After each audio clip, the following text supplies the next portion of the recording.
Alors, on se présente, on va vous présenter nos trois speakers que vous avez l'habitude de voir, dont je fais partie, mais tout d'abord Florence Doré, directrice marketing France de Kantar Média, Xavier Guyon, directeur général de France Pub qu'on ne présente plus, et donc moi-même, Christine Robert, et directrice déléguée de l'IREP. La méthodologie, vous la retrouvez dans le communiqué de presse, donc on ne va pas vous faire relire ce document qui, de toute façon, n'apparaît pas très bien à l'écran. En revanche, la méthodologie, vous la connaissez, mais le BUMP, c'est bien le baromètre unifié du marché publicitaire, donc c'est nos trois expertises imbriquées. Le grand rond rouge, c'est le marché de la communication, et donc que Xavier Guyon, France Pub va vous présenter. Et dans les ronds bleus, vous avez à la fois les expertises croisées de Kantar Média et de l'IREP sur les recettes nettes de l'ensemble des médias, et Kantar sur les aspects de volumétrie, de secteur et de marque. Exactement, et on va regarder l'agenda. L'agenda. Alors, au programme, eh bien, on va commencer par les recettes et volumes publicitaires des médias, donc Christine et moi. Ensuite, on aura quelques thématiques qui font complètement écho à ce que nous venons de voir. Une thématique sur la RSE, sur la fast fashion et seconde main, sur l'intelligence artificielle et le sport. Donc, on sera complètement en écho. Ensuite, le marché de la communication, présenté par Xavier, les secteurs aussi par Xavier, et puis les prévisions. Du coup, Xavier va faire toute la fin de cette présentation. Voilà. Alors, avant tout et avant de commencer, je remercie les marques qui nous accompagnent toute l'année, pour l'IREP, bien sûr, et puis également tous nos souscripteurs au marché publicitaire français, qui sont évidemment tous précieux pour justement faire avancer ces mesures tout au long de l'année. Alors, avant de vous présenter le premier résultat, je ne vais pas reparler d'économie parce que Geoffroy Cailloux l'a fait bien mieux que moi. Simplement, je voulais faire un tout petit retour dans le rétroviseur par rapport aux recettes publicitaires des médias, puisque finalement, on a connu une année à plusieurs vitesses. Un premier trimestre, comme vous le savez, qui a été un peu ralenti. On était à moins 0,7. Et puis, on s'est stabilisé en fin de premier trimestre et plutôt sur le second semestre, et on est arrivé à un premier semestre à plus 0,2, donc tout juste stable. Et puis, la fin d'année a été meilleure, le second semestre a été bien meilleur. Alors, il y a plusieurs raisons à cela. Bien évidemment, il y a l'impact du sport et de la Coupe du monde de rugby qui a été un fabuleux événement, mais il y a aussi une certaine reprise du marché. Finalement, si la première partie de l'année a été marquée par un certain attentisme de la part du marché de la communication, parce que justement, il y avait beaucoup d'incertitudes économiques, inflation, crise des matières premières, etc. La seconde partie de l'année a été bien mieux orientée. Et dans ce contexte-là, et vous allez le voir, il y a quand même une formidable, et c'est très important, capacité de résistance du marché des médias et de la communication dans son ensemble. Alors, sans plus attendre les résultats. Les résultats 2023, un marché de 17,3 milliards en progression de 3,4 et en progression large par rapport à 2019 de 14,1. On conserve tout au long de cette présentation la référence 2019 d'avant-crise, elle est importante, puisque certains médias, vous le verrez, certains univers ont dépassé 2019 et d'autres sont encore un petit peu en retrait. Donc ce marché de 17 milliards, c'est important aussi que vous sachiez ce qu'il recouvre. Il recouvre les 5 médias, télévision, cinéma, radio, presse, publicité extérieure, l'ensemble du digital publié par l'Observatoire ePub et série UDECAM, mais également les annuaires, le courrier publicitaire et les imprimés sans adresse. Focus sur les 5 médias, un marché conséquent de 7,2 milliards. On va dire pas tout à fait à l'équilibre, mais presque. On va dire qu'il est quasi stable, à moins 0,7. Encore un peu en retrait par rapport à 2019. L'année dernière, c'était un marché qui était un peu plus positif, le marché des 5 médias. Mais cette année, comme je viens de le dire, ça a été une année un peu plus chaotique. Eh bien, on va regarder le portefeuille des annonceurs. On a un marché recensé par Kantar Média sur l'ensemble de son périmètre à 71 369 annonceurs, comprenant l'ajout de nouveaux leviers dont je vais parler tout à l'heure. Donc à périmètre constant, eh bien, nous serions sur une baisse de 9,6%. Alors globalement, les médias historiques, alors en dehors de leur partie digitale, qui représente quand même 39% de leur portefeuille, eh bien, ils ont perdu 10% en 2023. Mais côté digital, avec les 3 nouveaux leviers, notamment paid social, qui sont TikTok, Instagram et Snapchat, en complément de Facebook, eh bien, ce sont quand même 19 000 annonceurs qui rejoignent le portefeuille du média. Sur le search et le display, eh bien, ça diminue, et seul le DOH et l'audio digital, ils attirent de nouveaux annonceurs. On va développer tout à l'heure média par média. Alors, on va parler du marché du digital. Évidemment, un marché très porteur, vous le savez tous. Un petit rappel des chiffres de l'Observatoire IPUB SRI UDECAM. Ces chiffres, vous les connaissez, donc je vais les commenter rapidement. Un marché global de 9,3 milliards à 9% en 2022. Le digital a connu aussi une année à 2 vitesses. On a eu un premier semestre à -5, un second semestre, à plus 5. Et un second semestre à plus 13, qui nous donne un plus 9. Évidemment, le levier le plus important, l'univers le plus important, c'est le search, à plus de 4 milliards, une progression de 11%. À l'intérieur de ce search, évidemment, il y a le retail search qui a le vent en poupe. Le social, 2,5 milliards, en progression de 12%. Là aussi, les réseaux sociaux sont en plein dynamisme. Le display, qui progresse, mais un peu moins, à 1,7 milliard. Et enfin, les autres leviers, à 970 millions, à plus 7%.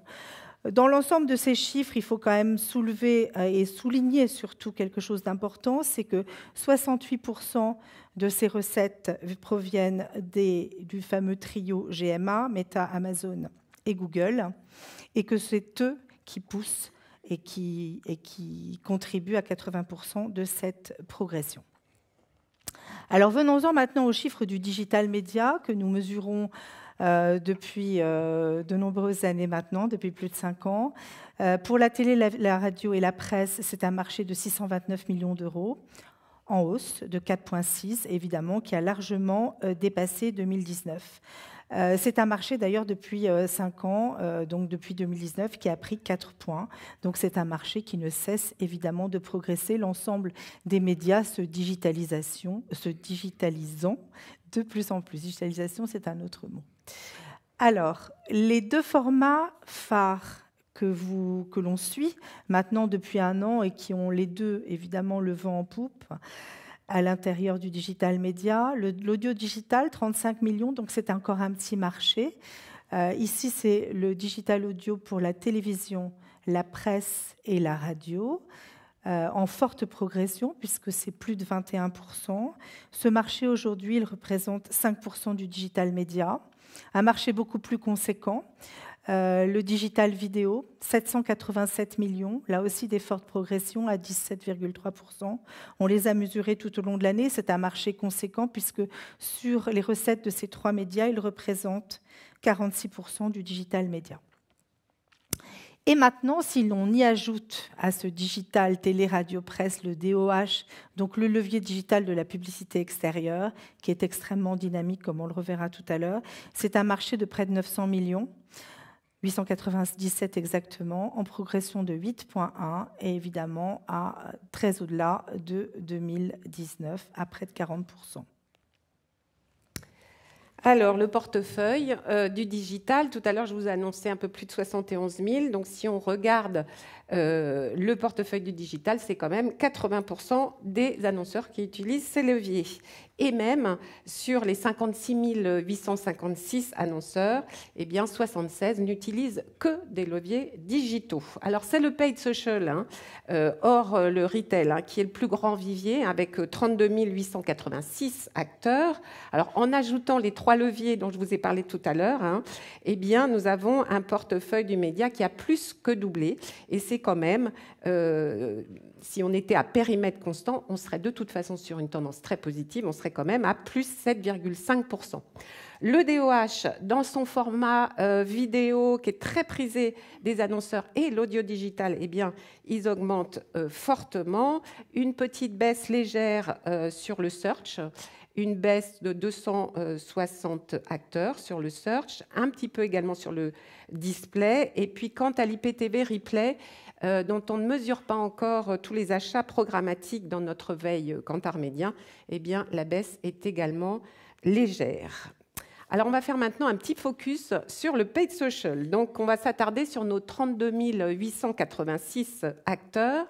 Donc, vous voyez ici les 4 leviers avec une plus grande part des annonceurs sur Instagram, suivi de Facebook et de TikTok. Quant à Snapchat, qui est plus sur des jeunes moins décisionnaires, eh bien, il ne capte que 4% des annonceurs. Ce qui fait quand même que Meta, eh bien, attire 97% des marques qui utilisent les réseaux sociaux. Alors, un petit top 3 des secteurs. La mode en premier, qui représente quand même 13% de l'activité en valeur. Ensuite, nous avons la distribution. Et la distribution, d'habitude, quand on vous fait des tableaux sectoriels, la distribution est en premier. Eh bien, sur le paid social, c'est le deuxième secteur. Et puis, les services également sont plus visibles sur le paid social.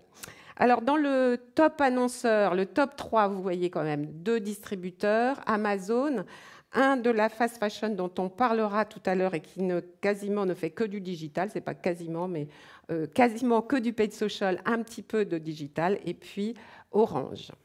Voilà pour le digital, je crois qu'on va passer à la télé. Alors, on va passer à la télévision. Donc, c'est un grand média, et le grand média parmi les 5 médias en termes de poids. C'est un marché de 3 milliards 382 millions, en petite baisse de moins 3% et quasi stable par rapport à 2019. Alors, il faut dire que la télévision a vécu une année quand même assez chaotique, l'année 2023.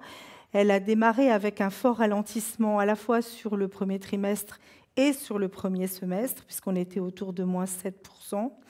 Et puis, c'est un média qui s'est formidablement redressé au second semestre.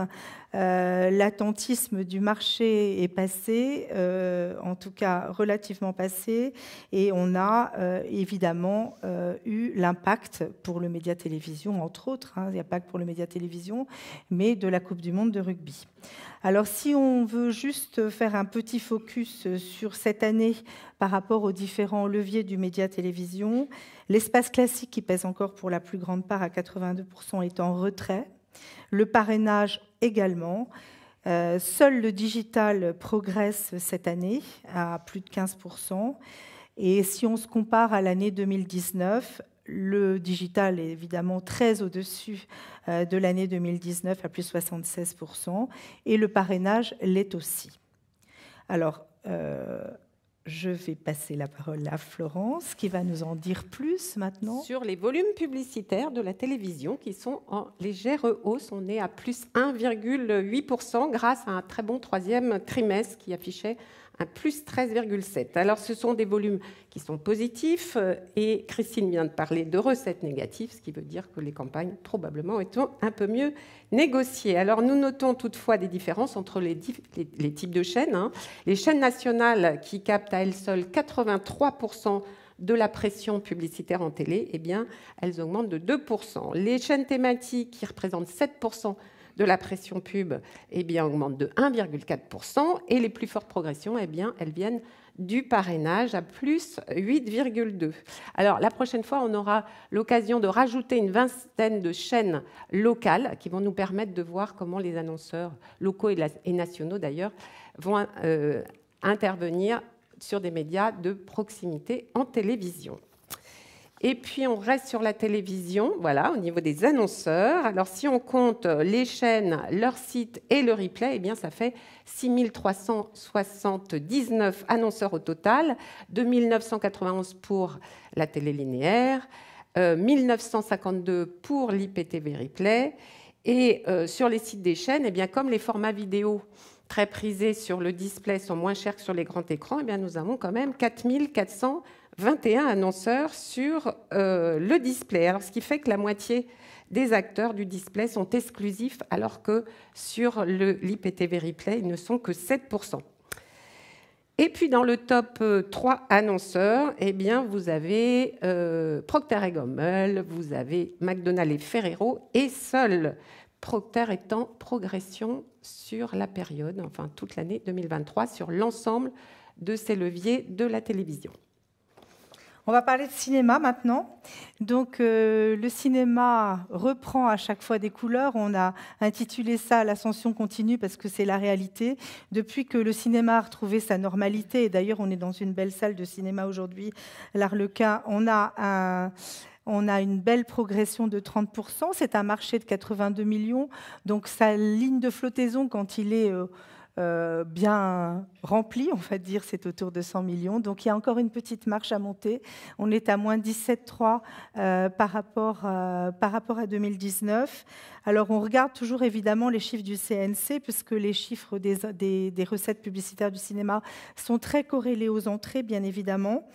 Donc, le CNC totalise cette année, donc en 2023, 181 millions d'entrées, en progression de 18,9, et qui reste également en recul, les entrées de 13,1 par rapport à la moyenne du CNC 2017-2019.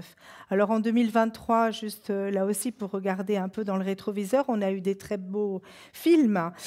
Pour n'en citer que quelques-uns, Super Mario 3, Barbie, Avatar la voix de l'eau, Astérix Obélix, L'Empire du Milieu, Oppenheimer, Les Trois Mousquetaires et évidemment Anatomie d'une chute.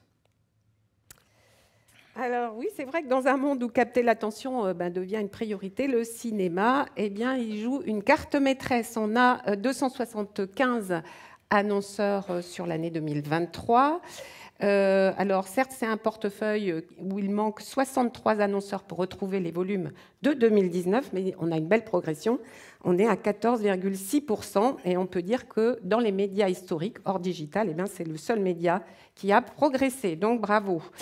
C'est un point important puisque le cinéma il se bat avec les plateformes de streaming qui ont des catalogues de films extrêmement variés. Alors parmi les secteurs qui ont augmenté leur budget publicitaire, on va noter l'automobile qui a plus 110%, avec notamment Volvo, les secteurs du culture-loisir avec Universal Pictures, les services, l'alimentation, où il n'y a que 3 annonceurs, mais ils étaient présents, Nespresso, Danone et dans les pet food Affinity, et puis le secteur de la mode. Voilà pour le cinéma. On passe à la radio, je crois. On passe à la radio. Donc la radio est un média qui se porte très bien. C'est un marché de 722 millions.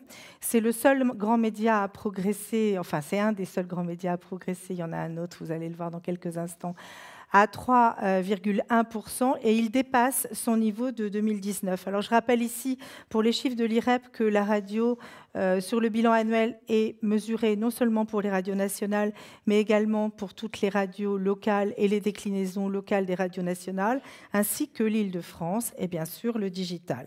Donc là, cette fois-ci, tous les feux sont au vert, donc que ce soit pour le national, que ce soit pour le local et l'Île-de-France et bien évidemment pour le digital. Quand on regarde par rapport à 2019, c'est important. Le digital est en très forte progression. C'est encore un petit marché, le digital radio, puisqu'il représente 6% des recettes. Mais c'est un marché extrêmement dynamique. Voilà. Eh bien, on va regarder les volumes. Alors, les volumes publicitaires de la radio, eh bien, tout au long de l'année, ils ont connu des valeurs positives. On est dans la même tendance que ce que vient de dire Christine. On est à plus 3,1 par rapport à 2022 et au niveau de 2019. Alors, l'évolution du nombre de spots étant légèrement inférieure à celui de la durée, eh bien, on a des durées de spots un tout petit peu plus longues en 2023. Les stations généralistes, les musicales et les programmes locaux, ils sont en forme. On a des plus 4, plus 5%. Et puis, les thématiques, eh bien, elles souffrent un petit peu en 2023. Alors, sur le portefeuille... Si tu peux, voilà, sur le portefeuille. Là, ici, on a ajouté les stations et leur site Internet. Ça nous fait un total de 4181 annonceurs en progression de plus 3,8% et très, très léger recul par rapport à 2019. Les stations, eh bien, elles comptent 2731 annonceurs en baisse de 7%. La part des portefeuilles exclusifs à la radio représente 56% du portefeuille. C'est une baisse quand même de 10 points. Et à l'inverse, eh bien, les exclusifs digitaux augmentent de 8%. Et elles représentent 35% du portefeuille. Finalement, ce sont 378 annonceurs simplement qui utilisent les deux leviers. Alors, comme sur la télévision, eh bien, nous aurons une vingtaine de chaînes locales que nous commençons à regarder depuis le début du mois de janvier. Donc, on verra les résultats pour voir si le local aussi a de l'impact et comment réagissent plutôt, puisqu'il y aura forcément de l'impact, mais comment ils réagissent les annonceurs locaux et nationaux. Et puis, on note les 3 annonceurs qui sont 3 distributeurs, Intermarché, Lidl et Carrefour, et ils sont tous en progression sur l'année. Alors, encore un autre zoom sur l'audio digital, un peu plus large que celui qu'a décrit Christine.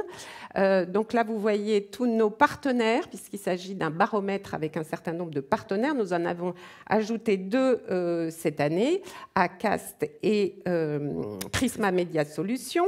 Voilà, donc ça nous amène à 3,5 milliards d'impressions, en augmentation de 11% par rapport à 2022 et même plus 79% par rapport à 2019. Mais si on était à périmètre constant, donc sans les 2 acteurs qu'on a ajoutés, on serait quand même sur une augmentation puisqu'on est à plus 6% d'impression et plus 35% par rapport à 2019.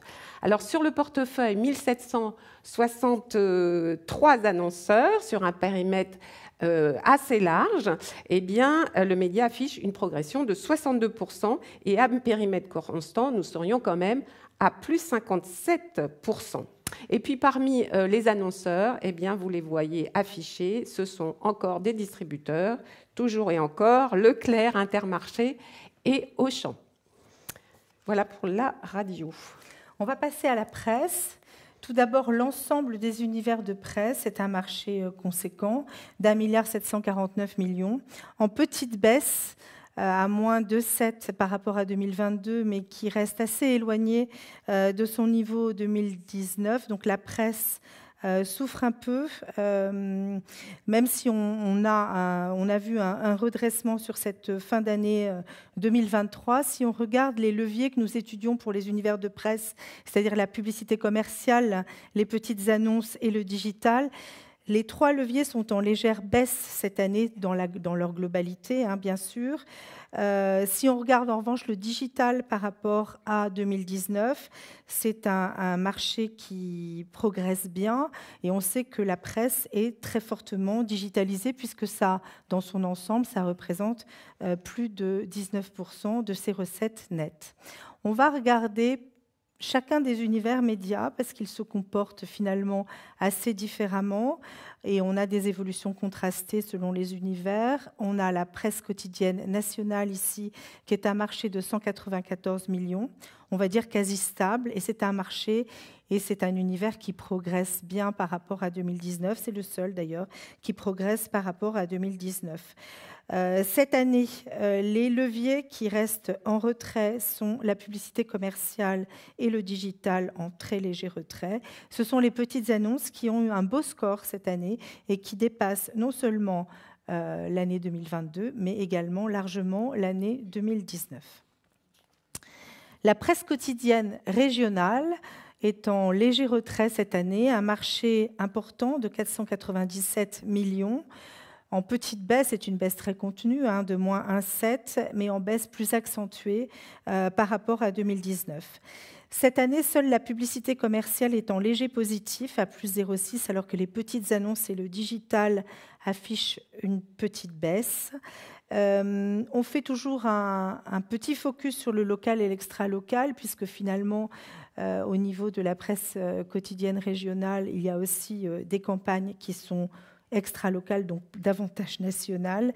On a exactement l'effet inverse de l'année dernière, c'est-à-dire que cette année, c'est plutôt l'extra-local, donc les campagnes entre guillemets nationales qui progressent, alors que le local est un peu en retrait cette année. La PHR, donc la presse hebdomadaire régionale, c'est un marché constitué d'un grand nombre de titres. C'est un marché aujourd'hui de 83 millions avec une baisse de moins 5,2 et là aussi assez éloigné de son niveau 2019. En 2023, le levier digital est le seul qui progresse vraiment. La publicité commerciale est en légère baisse et les petites annonces régressent un peu plus largement. Et d'ailleurs, c'est un univers qui a un peu plus de difficultés cette année.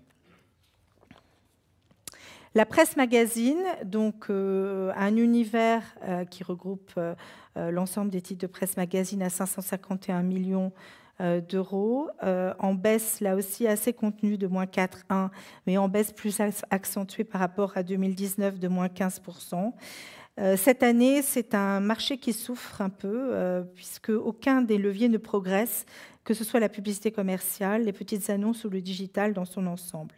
Si on regarde par rapport à 2019, le digital, lui, est bien au-dessus de 2019. C'est un univers aussi très digitalisé puisqu'il représente 24% des recettes de la presse magazine. Et donc, sa progression par rapport à 2019 est de près de 40%. La presse spécialisée que nous mesurons une fois par an, donc c'est sur le bilan annuel, c'est un univers extrêmement composite et diversifié puisqu'il regroupe à la fois des thématiques aussi larges que les univers agricoles, bâtiments et travaux publics, médical. Il y a également des journaux professionnels et B2B. Donc c'est un marché conséquent de 221 millions d'euros, en baisse cette année de moins 6,3 et en retrait également par rapport à 2019 de moins 13,2. Cette baisse, elle est due aussi à une certaine crise qui a impacté en particulier les constructions, donc les bâtiments et travaux publics, et également le service à la personne et la crise des maisons de retraite. La presse gratuite, au sein de ce grand univers de la presse gratuite se porte pas mal. C'est un marché de 202 millions d'euros en progression de 1,2, qui reste assez éloigné malgré tout de son niveau de 2019. Alors la presse gratuite d'information continue de souffrir en 2023 et je vous rappelle que cet univers est constitué aussi de la presse thématique gratuite et de la presse locale et des collectivités locales et ces deux autres univers se portent plutôt bien cette année. Le digital, qui représente 16% des recettes, progresse en 2022 et progresse également par rapport à 2019. On va regarder les volumes de la presse. Donc ici, vous avez à la fois le print et le display. Alors sur le print, on a une pagination qui recule de 3% par rapport à 2022, à l'exception quand même de la PQR qui est en progression. Le digital, eh bien, vous voyez là une progression intéressante à plus 1,7%. Elle est due notamment à l'évolution des bannières.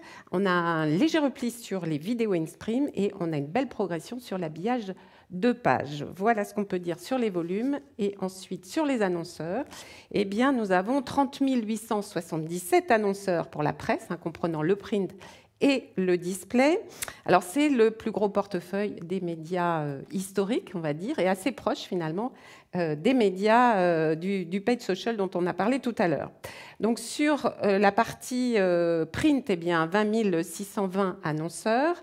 Et sur la partie display, 14 000 annonceurs. Un tiers sont exclusifs au digital et seuls finalement 4 109 annonceurs cumulent les deux leviers. Eh bien, sur les annonceurs, on va juste regarder quand même. Nous avons, alors là, il y a 2 distributeurs, mais un de l'automobile, Renault en plus, donc Leclerc, Renault et Intermarché. Voilà pour la presse. Alors, on va passer à la publicité extérieure, donc un marché extrêmement dynamique. À chaque trimestre, on vous dit que c'est un marché qui fonctionne bien, qui se redresse. C'est un marché à près de 1,3 milliard maintenant, donc 1,285 milliard exactement, en progression de 5,2. Donc, la dynamique, elle est entamée depuis la crise, depuis la fin de la crise. Un marché qui est presque à stabilité. On se disait qu'il allait arriver à stabilité, il y est presque, à moins 1,9 par rapport à 2019. Évidemment, c'est un marché extrêmement digitalisé et la propulsion du digital est présente à chaque fois. Un marché conséquent, 268 millions d'euros en progression de 17,1 et de près de 28% par rapport à 2019. La part de marché du DOH, donc Digital Out of Home, est de 16% sur l'ensemble de la publicité extérieure. Alors, selon que les univers sont plus ou moins digitalisés, évidemment, on a des évolutions contrastées. 3 univers sur 4 sont en positif en 2023 par rapport à 2022. Celui qui progresse le plus, c'est le shopping, donc à 15,1 et qui est bien au-delà aussi de 2019 à 18,3. C'est un univers fortement digitalisé. D'ailleurs, il y a du retail média dans le shopping. Le transport qui progresse à 9,1, un univers aussi très digitalisé et qui est pas très loin de rejoindre son niveau de 2019 à moins 3,8. Le mobilier urbain qui progresse de 5,3 et qui dépasse largement son niveau de 2019. Et c'est pas juste sur le constat annuel, ça fait plusieurs trimestres qu'il dépasse son niveau de 2019. C'est un univers qui a beaucoup progressé en 5 ans. Sa part de marché a progressé de 6 points. L'outdoor, c'est un peu le cheminement inverse. C'est un univers d'abord moins digitalisé, donc qui est en petite baisse de moins 2,2 par rapport à 2022 et qui reste assez éloigné de son niveau de 2019 à moins de 25%. C'est un univers, lui, c'est un principe un peu de vase communicant qui a perdu 6 points en 5 ans. Eh bien, on va regarder les volumes. Alors, après un début d'année difficile, eh bien, les 3 derniers trimestres étaient en positif. Donc, on arrive à un plus 4% sans toutefois arriver au niveau de 2019. Alors, côté annonceurs, voilà, eh bien, les bons indicateurs, ils se situent ici. Alors, sur le chiffre global, on est à moins 2,3 par rapport à 2022 et pratiquement au niveau de 2019. Donc, on remonte vraiment la pente. Mais les très, très bonnes nouvelles, c'est sur la partie digitale. Christine en a parlé tout à l'heure. 25% de plus d'annonceurs sur le DOH et même 35% de plus par rapport à 2019. Donc, quand le DOH il représentait 27% du portefeuille de la publicité extérieure en 2019, eh bien maintenant c'est 37%. Et vous avez ici eh bien les 3 annonceurs, les 3 premiers annonceurs du DOH, qui sont Heineken, Disney+, et Amazon, et les 2 premiers sont en progression sur l'année 2023. Xavier. Après. Avec le micro, ce sera mieux. Bonjour à toutes et à tous. Donc après ces magnifiques séries de chiffres sur l'ensemble des 4 médias, je voudrais vous proposer juste une petite synthèse. On a passé 3-4 années très, très perturbées sur l'ensemble des marchés de la communication. Donc, j'ai voulu vous résumer ici l'évolution des 4 médias, télévision, radio, presse et publicité extérieure. Avec nos données, vous savez que nous mesurons les investissements en net par média et par mois. Donc, quand on les projette sur les 2 années, là, 2022-2023, et qu'on a mis en rappel les petits pointillés, c'est la donnée 2019, ça va permettre d'avoir une photo synthétique de ces 3-4 années extrêmement perturbées qu'on a connues. Donc, bien évidemment, on a passé ces mesures nettes des investissements en données corrigées des variations, on les a désaisonnalisées pour pouvoir regarder les évolutions et avoir cette courbe de tendance. Avec cette analyse, on va regarder les enseignements qu'on peut tirer globalement. Regardez la télévision, 310 millions d'euros, donc c'est le montant des investissements nets par mois en télévision sur la période 2019. Regardez le début du graphique.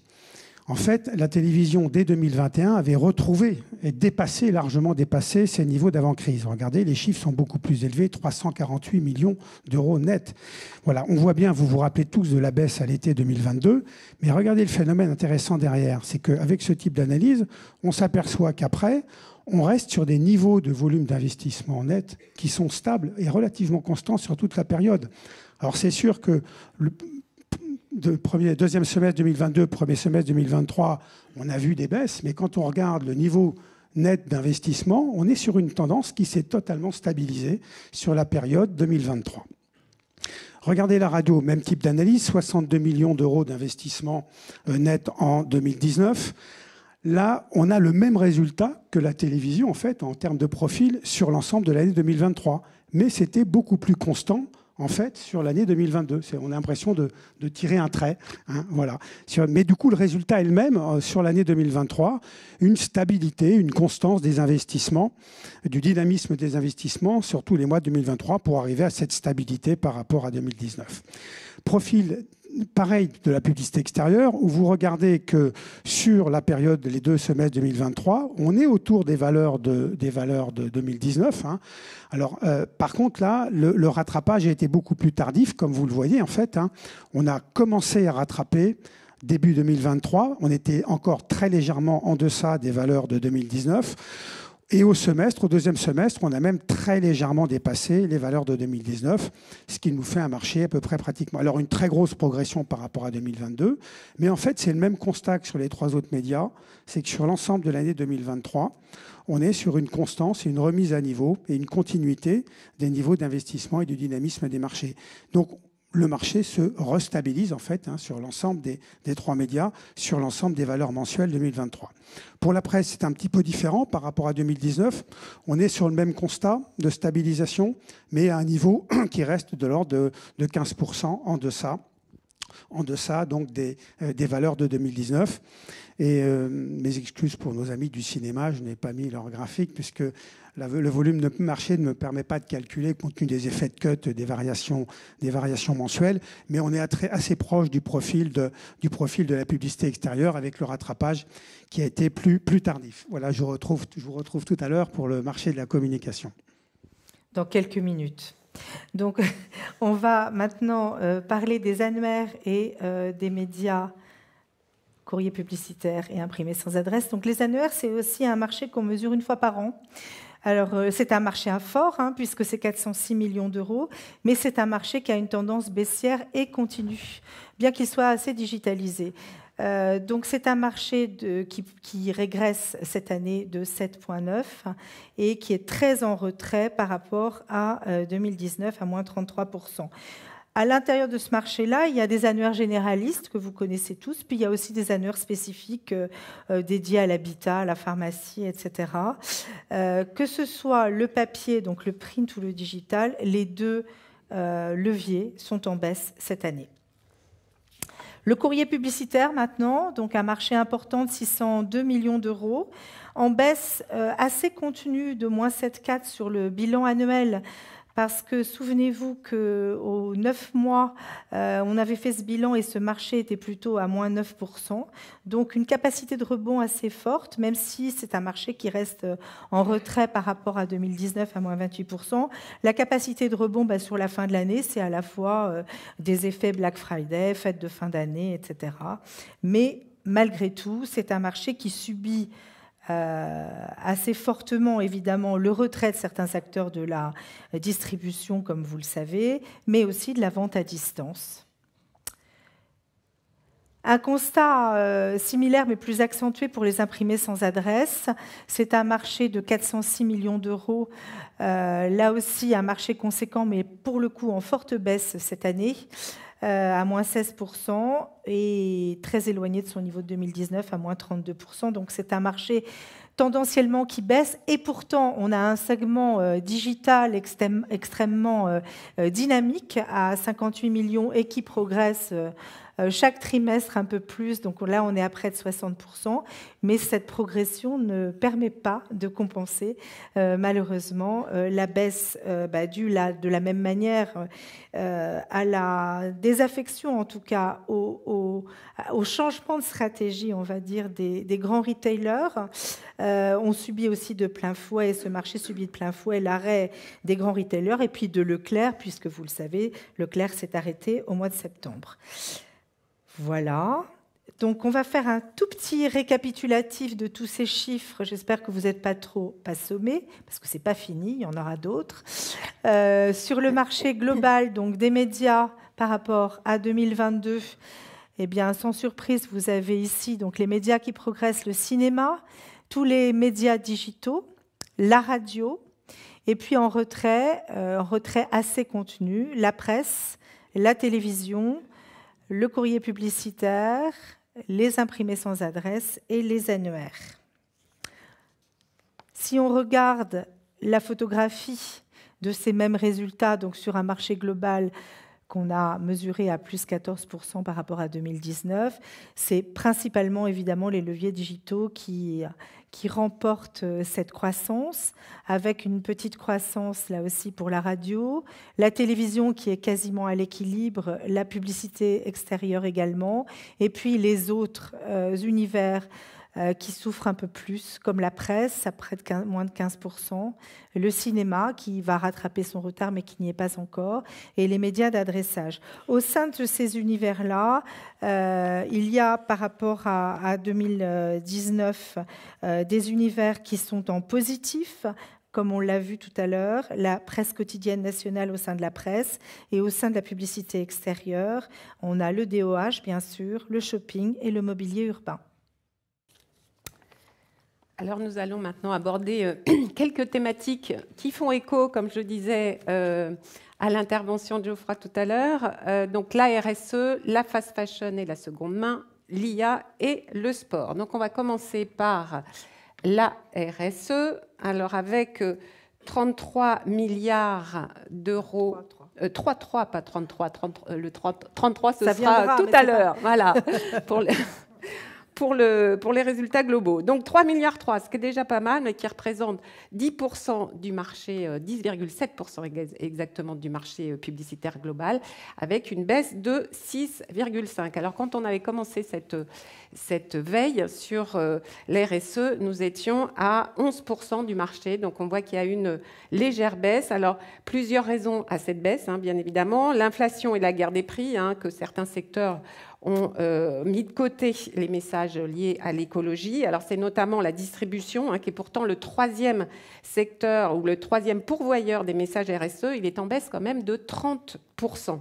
Mais également des entreprises qui ont besoin d'apporter des preuves, d'expliquer leurs engagements. Et là, probablement qu'il y a plus de corporate, plus de RP, plus de brand content et peut-être un peu moins de publicité. Alors pour autant, certains secteurs progressent toujours dans cette thématique RSE, notamment l'automobile, avec tout ce qui est hybride et électrique. On est à plus 18,9%. C'est d'ailleurs le secteur qui se distingue dans notre veille ADEME, spécifique ADEME. L'ameublement, décoration, on est à plus 61%, notamment avec toutes les campagnes qui concernent l'isolation, plus 13% sur l'industrie, avec toutes les campagnes autour de l'environnement, avec écosystème emballage, Tetra Pak, Citeo, etc. Et puis côté médias, la radio et l'Internet display sont en hausse, on est à plus 1, plus 5%. Le cinéma, plus 56%. Alors, bien que petit, il reprend des couleurs avec des campagnes, notamment des ministères qui font pas mal de choses, les campagnes caritatives et puis quelques constructeurs automobiles qui participent à ce développement. Et finalement, c'est la presse et la télé qui contribuent le plus à ce chiffre de baisse, à ce moins 6%. Alors, on va rester dans la thématique RSE, parce qu'on ne pouvait pas passer à côté de ce sujet d'actualité qui est traité à l'Assemblée aujourd'hui, je crois, parce qu'entre conscience écologique et la recherche du prix le plus bas, voilà. Donc, nous avons regardé et on a mis au regard, en tout cas, la pression publicitaire de quelques marques qui représentent la seconde main. Il y en a 12 au total. Et puis, des marques qui représentent la fast fashion, voire l'ultra fast fashion. Il y en a 11 au total. Alors, les chiffres, ils sont éloquents. Moins 35% d'un côté et plus 2 fois 0,7 de l'autre. Alors, les marques qui sont moteurs, dont Vinted d'un côté et Shein de l'autre, ne suivent pas du tout les mêmes trajectoires publicitaires. Elles sont quasiment opposées. Lorsque Vinted baisse de 30%, Shein augmente de 66% sur l'année 2023, avec des canaux médiatiques qui sont également très différents, puisque Vinted est présent en télé et en digital, et Shein investit la radio, la publicitaire, mais pour la majeure partie de son budget sur le digital. Et d'ailleurs, Shein est la seule marque à utiliser les médias mainstream. Quant à Temu, Temu, il fait que du digital. Il a commencé ses campagnes au mois d'avril et on en est déjà à quasiment 27 millions d'euros sur le paid social. Alors, c'est un c'est un vrai sujet d'actualité. Voilà, on va voir s'il y a des interdictions publicitaires, s'il y a des majorations, des taxations. En tout cas, c'est un sujet qui va faire débat dans les prochains jours. Le deuxième sujet, c'est l'intelligence artificielle. Alors, on a voulu regarder si c'était un sujet de l'année 2023, puisqu'on en a beaucoup parlé en 2023. Mais finalement, non, c'est depuis 2018 qu'on commence à avoir des campagnes dans les publicités. Alors certes, il s'agissait essentiellement de sociétés tech, hein, avec la téléphonie, les ordinateurs, etc. En 2020, légère baisse, mais on commence à avoir un L'Oréal. Et d'ailleurs, en 2019, on avait déjà un Unilever qui était précurseur, hein, qui parlait, je vous cite, hein, d'un environnement totalement aseptisé, régi par l'intelligence artificielle dans une campagne pour Amora. Donc, c'était en 2019. Voilà. Alors, le sujet est refait surface essentiellement en 2020-2022.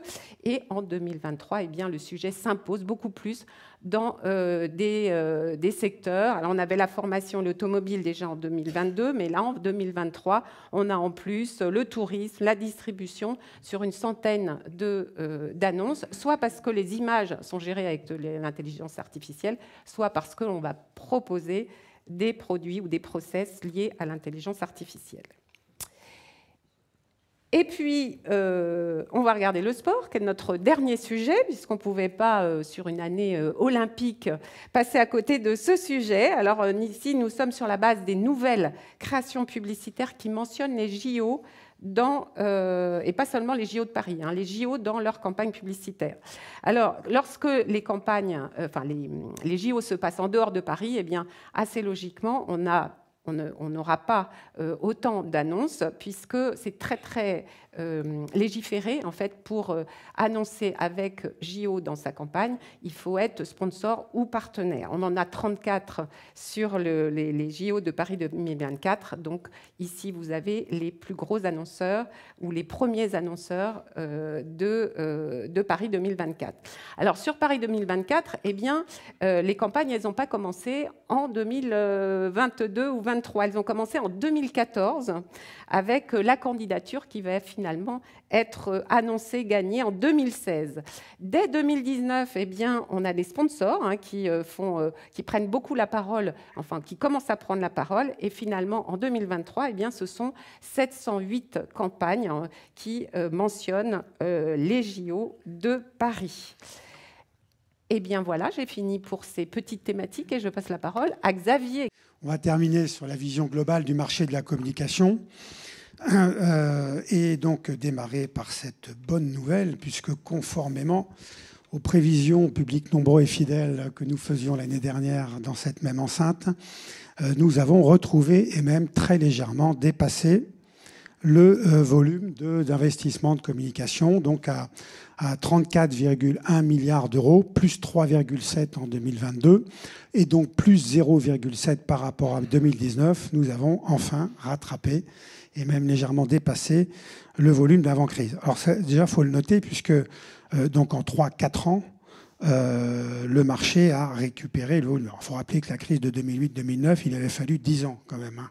Voilà, donc on voit bien que la gestion de la crise, je ne dis pas ça pour notre invité qui est là, mais là, notamment par la gestion de la crise par les pouvoirs publics, par rapport à cette crise abyssale, a permis de très rapidement remettre le pied à l'étrier et de retrouver assez rapidement les indicateurs d'avant-crise. Donc un marché qui, de nouveau, se stabilise, revient à ses valeurs et ses tendances, on va le voir dans quelques instants. Alors, ce grand marché de la communication est composé des 5 médias. Je ne vais pas les détailler, ils ont été largement présentés.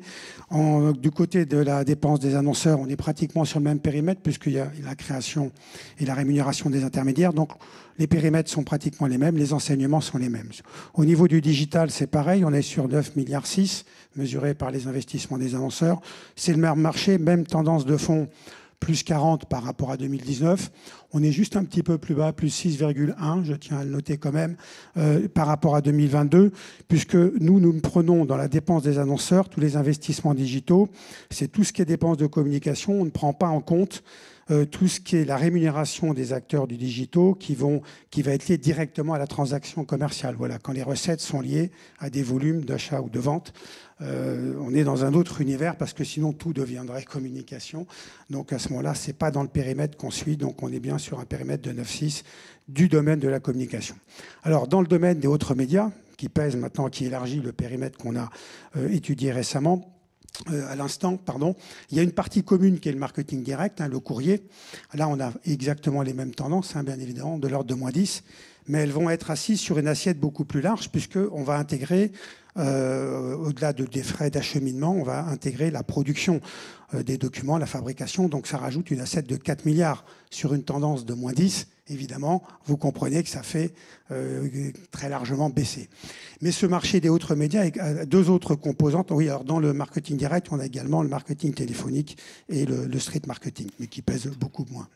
Dans le périmètre autres médias, il va y avoir le post-promotion, très important, plus de 5 milliards également, qui comprend la générosité client. La générosité client, c'est l'investissement en communication, c'est le cagnotage. Vous avez dépensé 100 euros, on vous rend 10 euros de pouvoir d'achat. Évidemment, ça se budgétise. Donc le post-promotion a été très dynamique cette année, et la PLV et la communication par l'objet. Un gros périmètre qui a progressé. Et bien évidemment, l'événementiel, qui est pratiquement revenu à ses valeurs d'avant 2019, pas tout à fait, mais des progressions spectaculaires, ce qui fait qu'on est à plus 4,4, mais toujours moins 11,9 par rapport à 2019. Alors, l'analyse sur l'ensemble de l'année. Sur l'ensemble du marché, regardez, on voit bien ce phénomène. On est dans les mêmes données, en données corrigées des variations saisonnières. Donc, 2,8 milliards, c'est la moyenne des investissements en 2019. Regardez, on avait cette tendance vraiment générale qu'on retrouve. On avait rattrapé en début d'année. On était très légèrement en dessous des valeurs de 2019, petit trou d'air à l'été, et il a regardé la fin d'année qui s'est très très bien passée, donc sensiblement un peu au-dessus en fin d'année, deuxième semestre, très légèrement en dessous, ce qui explique les plus 0,7 que je vous ai présenté il y a quelques instants sur l'ensemble du marché. Donc on est bien dans cette bonne dynamique, on voit bien ici cette bonne dynamique, cette stabilisation sur 2023, mais le côté positif, on le verra dans les prévisions, c'est qu'on est bien sur une année 2023 qui se restabilise, mais une dynamique en fin de parcours qui va être intéressante dans l'acquis de croissance pour le calcul de la prévision 2024. Alors, rapidement, la tendance, donc en haut à gauche, c'est l'ensemble du marché, on vient de le voir.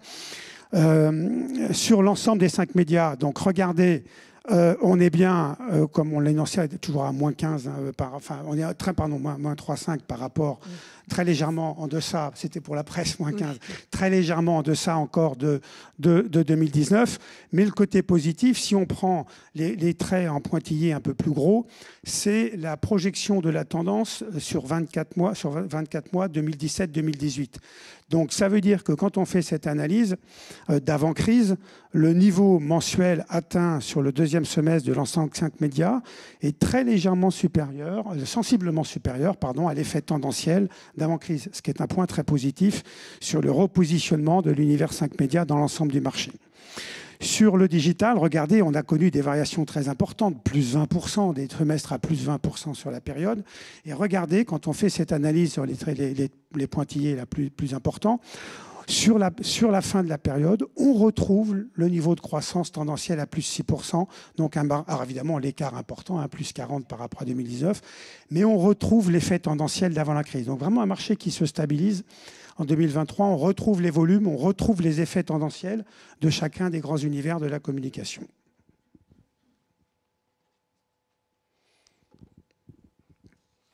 Alors, c'est un peu l'analyse qu'a présentée Christine tout à l'heure. On va reprendre. Donc, vous avez la progression à plus 0,7 par rapport à 2019. Vous le voyez sur la colonne à droite, et qu'on a remis en indice. Et on voit en sortie de crise la hiérarchie des moyens, en fait, comment quel est le classement en fait à la fin, mais on a, par rapport aux moyens qu'a présenté Christine, on rajoute les autres. Bien, regardez ce qu'on constate. Radio, télévision, publicité extérieure, indice 100, on reste à plus 0,7 dans la moyenne marché par rapport à 2019. C'est ce qu'on voyait très clairement sur les courbes. Donc une stabilisation de ces trois grands médias qui reviennent dans le niveau de 2019 et sur une année stable en 2023. L'événementiel, alors c'est la plus forte progression puisque eux ils sont repartis beaucoup plus tard, donc plus 19% par rapport à 2022, mais pratiquement ils ont indice 95, ils ont pratiquement rattrapé la tendance marché versus 2019. Non, en fait, le seul élément très marquant en fait dans cette période de sortie de crise maintenant, c'est l'écart que vous voyez tout de suite entre la communication digitale qui est en indice 140 et le marketing direct imprimé, indice 70. Ça a été la digitalisation en fait sur la période des campagnes de marketing direct imprimé. Sinon, on va dire qu'on revient dans les volumes et les effets de tendance d'avant-crise.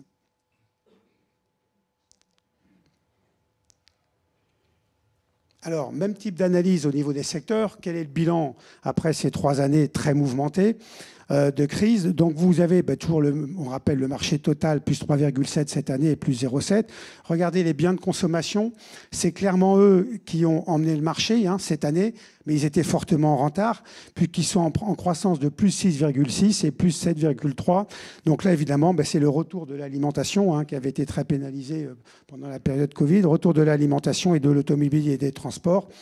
Et toujours la poursuite de la communication qui était déjà très active dans le mode habillement et le luxe. Les biens de consommation à 11 milliards d'euros redeviennent le premier macro-secteur à côté des services qui sont, eux, à 11 milliards. Les services, eux, ont progressé donc de plus 2,9 par rapport à 2,2, mais moins 3% par rapport à 2019. Donc là, c'est en fait ce qui s'est passé là, c'est qu'on a des secteurs lourds comme la banque assurance, notamment, qui avaient enjambé, on va dire, la crise, qui étaient restés flat, mais qui n'ont pas remonté leur niveau d'investissement. Donc voilà, c'est ce qui tire un peu l'ensemble du macro-secteur des services. Et les télécoms, qui avaient bien évidemment surinvesti en communication au moment de la crise du confinement. Et donc, du coup, les investissements sont en retrait, donc ce qui donne ce résultat plus mitigé sur les services.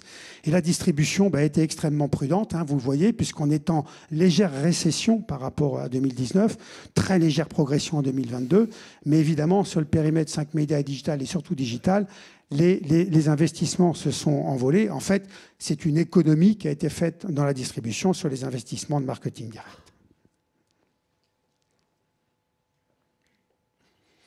Alors voilà, là c'est un des enseignements majeurs de ces 3 années, c'est le rapport, la part de marché entre les 5 médias, le digital et l'autre média. Quand on prend l'ensemble du marché, qu'on analyse ses composantes, en 2019, l'ensemble autres médias qu'on vient de commenter faisait plus de la moitié du marché, 55%. Le digital, 20% et les 5 médias, 25%. Regardez en sortie de crise. On va parler de sortie de crise maintenant, fin 2023, pour toutes les raisons qu'on a évoquées. On est sur un rapport totalement différent. 24%, donc stabilisation des 5 médias, 24%, mais 28% du digital et 48% de l'ensemble autres médias. Donc on voit que c'est essentiellement un système de vase communicant entre l'ensemble média et le digital. Alors, ce qu'on constate, c'est que il y a 3 secteurs sur lesquels c'est vrai, distribution, conso et industrie B2B, où on voit bien ce phénomène de transfert, la part des 5 médias restant constante sur la période. Ce qu'on constate également, c'est que dans l'univers des services, là où vous avez la part de marché du digital qui est la plus importante, mais c'est la plus faible progression, puisqu'on passe de 31 à 35. C'est-à-dire qu'on arrive à probablement un niveau de maturité du mix, mais parce que ce secteur des services avait commencé sa digitalisation de la communication beaucoup plus tôt, évidemment, que les autres secteurs. Donc là, on arrive à ce qui sera peut-être une stabilisation du rapport 5 médias, digital et ensemble autres médias dans l'avenir. Alors, toujours cette hiérarchie, pour terminer, c'est ce bilan par secteur d'analyse fin. Donc là, c'est tout simple. En vert, c'est les secteurs qui ont progressé entre 2022 et 2023. principalement par effet de rattrapage, hein, bien évidemment, voyage, tourisme, automobile, on en a parlé, culture, loisirs, mais vous voyez qu'ils sont tout juste revenus aux valeurs de 2019. Et à l'inverse, en rouge, des secteurs qui sont en légère récession par rapport à la moyenne marché, appareils ménagers, ameublement, décoration, mais qui sont par contre très positifs par rapport à 2019. Il y avait eu un surinvestissement au moment de la crise sanitaire, notamment dans l'équipement du foyer, des ménages, qui était un abondement de communication très important. Donc du coup, forcément, il y a un niveau de saturation du marché, mais le solde reste très positif encore par rapport à 2019. Donc, j'allais dire, on a fini les phénomènes d'équilibrage entre les secteurs qui étaient pénalisés et qui remontent.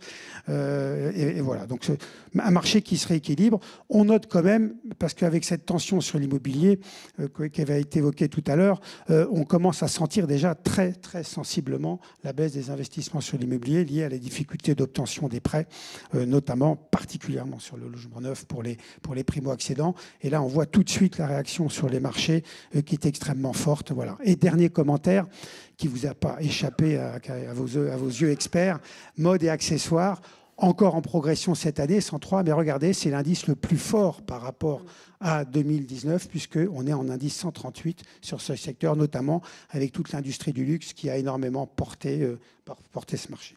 Et on va terminer sur, pratiquement dans le temps, sur les prévisions. Alors, les prévisions s'appuient, bien sûr, sur l'environnement économique, que je n'aurai pas l'outrecuidance de rappeler, compte tenu de la présentation qui nous a été faite tout à l'heure. Donc, bien évidemment, une croissance attendue à 0,9, juste. Alors, la baisse attendue de l'inflation, qui sera un élément important. Donc ça, c'est le contexte économique sur lequel, évidemment, s'appuient ces prévisions. Ces prévisions, on va également prendre en compte cette nouvelle stabilité qu'on vient de décrire.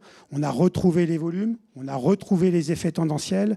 Donc évidemment, dans l'exercice des prévisions, c'est un élément qui est extrêmement important pour continuer à regarder nos prévisions. Alors le dernier point qu'on va prendre dans les prévisions, c'est le fait que cette croissance qui est annoncée, à 0, un peu moins d'1%, c'est jamais favorable pour le marché de la communication. Quand vous prenez nos 30 ans d'historique du marché, quand on est sur un marché étal, croissance très faible, en général, les annonceurs mettent les pieds sur le frein. Mais là, qu'est-ce qui se passe? Un peu probablement en 2024, la même chose qui s'est passée en 2023, c'est que derrière cette croissance très légère, qui n'est pas bonne dans l'environnement de communication, en fait, on s'aperçoit qu'il y a un marché à double visage, un marché Janus, sur lequel il y a tout un segment des annonceurs qui vont booster la communication, notamment sur les produits alimentaires pour les populations défavorisées, qui est touchée par l'inflation, elles, ils n'ont pas d'épargne. Donc, si vous accompagnez pas par des efforts de promotion, vous baissez la consommation. Donc là, les acteurs sont obligés, il faut soulever le soldat Ryan de la consommation. Même si les marchés sont tendus, ils sont obligés d'investir. Et de l'autre côté du marché, le marché qui va adresser les populations très favorisées, qui ne sont pas du tout touchées par l'inflation, qui ont une grosse épargne et qui continuent aujourd'hui à dépenser très fortement dans le luxe, on l'a vu, voyage, tourisme, culture, loisirs. Essayez aujourd'hui de réserver un concert, vous allez voir, ils sont pris d'assaut. Les voyages, c'est pareil. Donc, il y a le luxe, ça continue. Donc, il y a un marché qui est très dynamique. Donc, on se retrouve avec ce marché double visage sur lesquels des marchés qui s'envolent et sur lesquels les annonceurs veulent prendre leur part de marché, donc très dynamique en communication, et des marchés très tendus sur lesquels il faut soutenir la consommation, sinon les chiffres s'érodent. Donc en fait, on retrouve des deux moteurs du dynamisme de la communication. Le dernier point, c'est un effet d'offre. Alors c'est très rare que j'évoque les effets d'offre, parce que vous savez que c'est un marché de la communication qui est essentiellement tiré par la demande, puisque c'est la demande des annonceurs et leurs besoins de communication par rapport à leur développement de chiffre d'affaires qui crée la valeur marché. Là, il y a un effet d'offre. Là, évidemment, compte tenu de l'effet JO que rappelait tout à l'heure précédemment Geoffroy Cailloux, bien évidemment, là, on ne peut pas, de par son importance, ne pas l'intégrer, puisque là, nous avons chiffré à l'abondement en événementiel à 850 millions d'euros par rapport à nos enquêtes annonceurs. Donc, il y a un abondement par rapport au budget habituel d'événementiel de 850 millions d'euros et un abondement d'environ de 100 à 150 millions en communication dans l'univers des médias pour accompagner. Donc là, on va parler d'un effet d'offre exceptionnel qui va être un abondement exceptionnel sur le marché En 2024, alors après toutes ces explications, résultat final.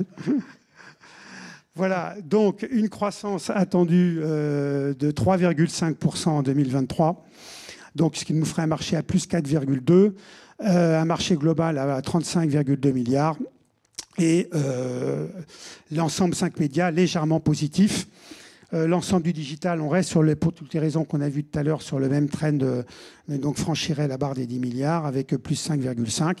Et l'ensemble autres médias, donc là avec une vision très contrastée, toujours une tendance à moins 10, moins 12 sur la partie marketing direct, mais par contre l'effet d'abondement sur l'événementiel. Voilà, merci beaucoup. Je tiens à vous remercier ainsi avec Christine et Florence de votre attention. On sera très heureux de vous retrouver pour ce petit cocktail et je crois que Geoffroy nous fait le plaisir de rester avec nous. Donc si vous avez également des questions à lui poser, on se retrouvera donc tous pour le petit pot final. Merci beaucoup. Alors, juste un point de... Vous avez vu notre prochain rendez-vous, vous le notez dans vos agendas. Ce sera le résultat du T1, évidemment. Ça ne s'arrête pas, le bump, ça continue d'ici quelques semaines. Merci beaucoup, merci à tous, à bientôt.